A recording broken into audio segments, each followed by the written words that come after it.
Assalamualaikum warahmatullahi wabarakatuh. Hari ini kita akan memasuki bab yang baru, yaitu materi statistika.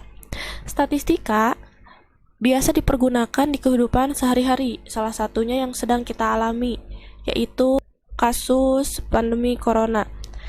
Nah, dari penyebaran data, pemusatan data, pengumpulan data, semuanya ini akan dibahas di statistika. Langsung saja kita mulai materinya. Yang pertama, pengertian dasar statistika. Di sini ada datum. Datum itu sebenarnya bagian-bagian dari data atau angka-angka yang tercantum di datanya. Sedangkan data ini bentuk jama dari datum, berarti kumpulan-kumpulan dari datum-datum atau angka-angka. Nah, ketika mereka berkumpul ini disebutnya data. Sedangkan proses pengumpulan, penyajian, pengolahan, penarikan kesimpulan data itu biasa dilakukan menggunakan statistika. Sehingga statistika adalah ilmu yang mempelajari cara atau metode pengumpulan data, penyajian data, pengolahan data, sampai dengan penarikan kesimpulan. Di statistika, kita juga sering mendengar istilah populasi. Kita ambil sebuah contoh. Kita akan merata-ratakan kasus pandemi corona yang ada di seluruh Indonesia. Nah, seluruh Indonesia itu dia populasinya, tapi di dalam populasi ini, kebayangkan kalau kita ambil semua. Nah, makanya biasanya kita hanya mengambil sampel atau beberapa tempat dari populasi tersebut.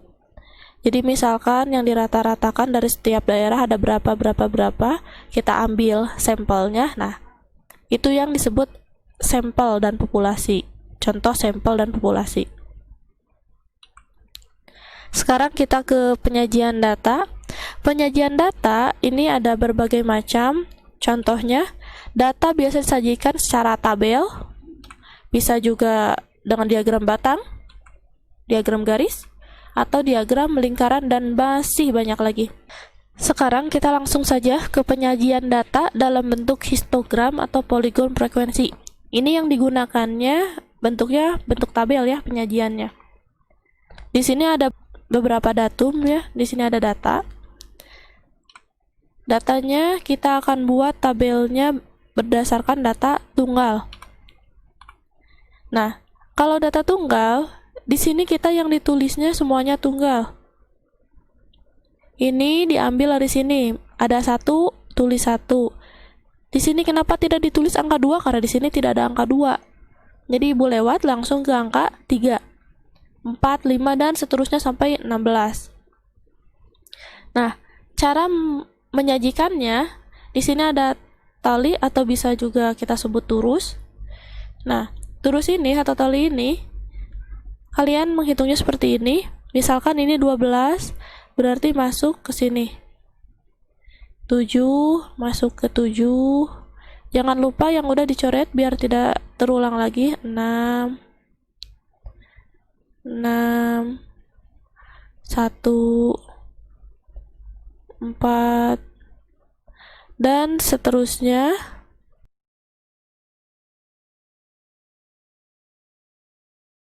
Oke, di sini sudah Ibu masukkan semua. Angka 1-nya ada 1, angka 3-nya ada 1, angka 4-nya ada 1, angka 5-nya ada 4, 1, 2, 3, 4, angka 6-nya ada 5. Tiap kelima biasa kita coret ya. Jadi 1, 2, 3, 4, 5.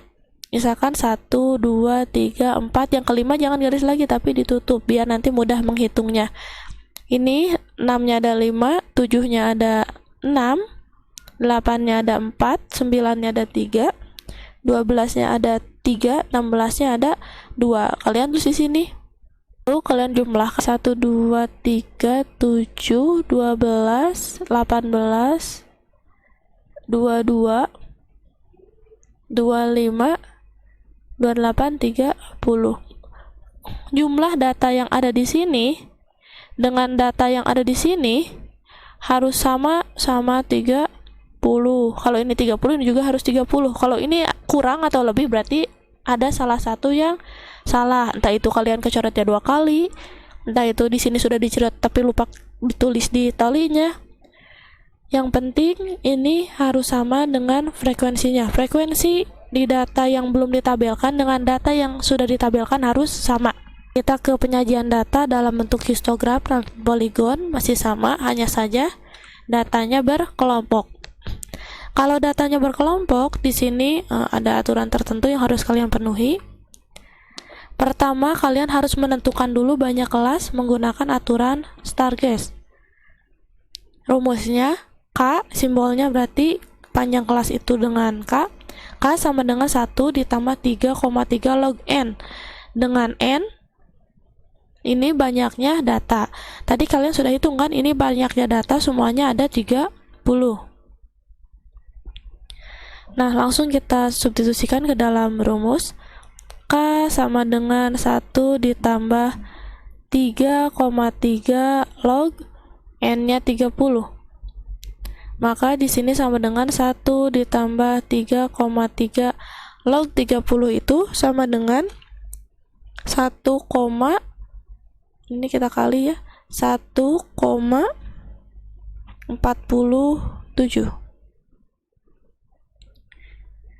Sehingga hasilnya 1 ditambah, dahulukan ini perkalian, 3,3 dikali 1,47 sama dengan 4,87.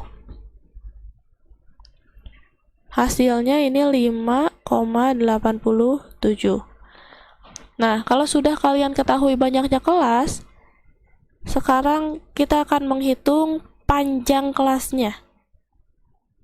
P sama dengan nilai terbesar N yang paling besar dikurangi nilai yang paling kecil dibagi banyak kelas. Kita dapat lihat di sini nilai terbesarnya yaitu 16 dikurangi nilai terkecilnya yaitu 1 per K-nya 5,87. Maka hasilnya 15 dibagi 5,87 atau sama dengan 2,55. Nah, ini agar tidak pusing untuk membuat tabelnya, kita bulatkan. Nah, ini mendekatinya berarti mendekati 6, sedangkan yang ini 2,55 dia mendekati angka 3.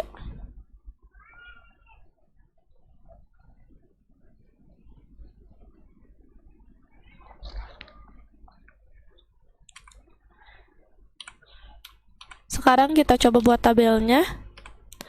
Yang dimaksud dengan banyaknya kelas itu yang ini, ada 1, 2, 3, 4, 5, 6.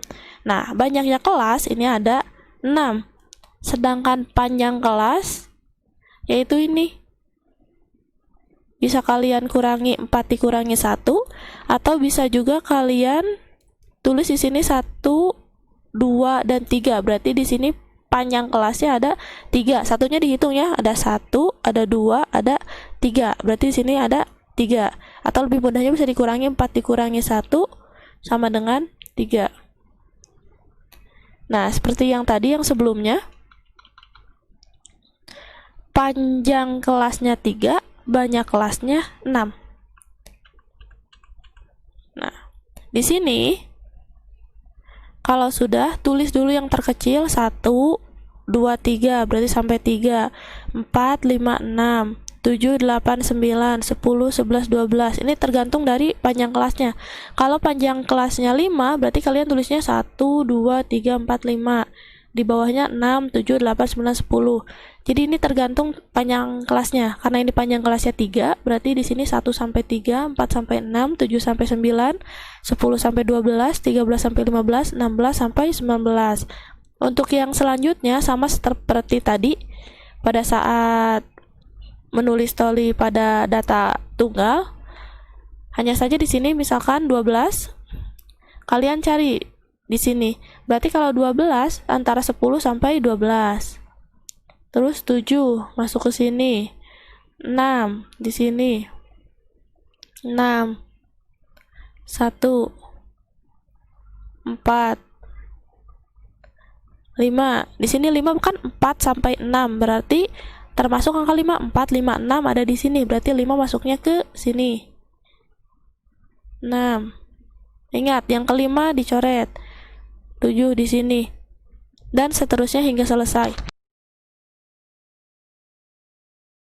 Nah, sekarang tinggal kita tulis di frekuensinya. Di sini 1 sampai 3 ada 2, 4 sampai 6 ada 10, 7 sampai 9 ada 13, 10 sampai 12 ada 3, 13 sampai 15 ternyata tidak ada, berarti 0, 16 sampai 19 itu ada 2.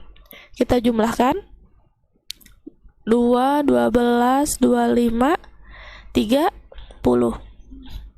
Ingat, ini dengan ini jumlahnya harus sama.